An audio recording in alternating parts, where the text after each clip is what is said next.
In a writing lab at the University of Chicago, Professor Larry McInerney said that the words new and original need not be used when it comes to the minds of the creatives. He would rather that we use the word valuable. That makes sense because the modest fashion consumer is not necessarily interested in what's new or necessarily original.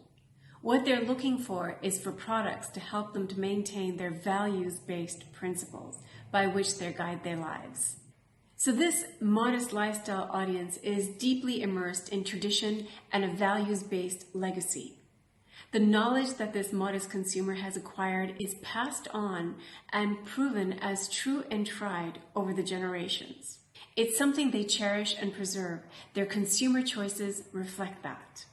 We further learn from Professor McInerney that to be effective in your craft, it would be a mistake to try to explain first.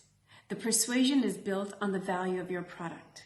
Your job is not to share your ideas. Rather, it's to successfully change the ideas of your audience by staying within their parameters and guidelines that inform their consumer choices, hence helping them to turn towards your products with success based on your learning curve around their demands. He goes on to say, if you do not know your audience, your target community, you are unlikely to create any value and therefore unlikely to be persuasive. Persuasion must be based on what they doubt, according to McInerney. For the modest lifestyle industry, the doubt is on the brand really understanding what their needs are. This is an onus that's on the brands to prove to the modest lifestyle audiences globally. So when you're producing your creative ideas that yield products for this coveted modest lifestyle market, your persuasion comes from convincing them that you have indeed done your homework and you do indeed understand what these values-based principles are that they live by. He says it's not enough to know your subject matter. You gotta know your audience in order to address their doubts and thereby in order to persuade them with success.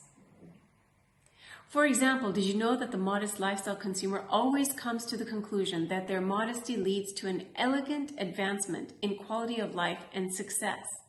Hence, they do not want to abandon their modest-driven choices.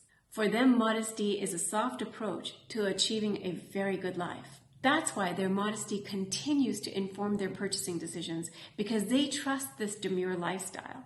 So for you, the industry player, you must provide continuity and consistency for them in what they already know, rather than trying to disrupt it. All of our success is in addressing other people's problems, never our own.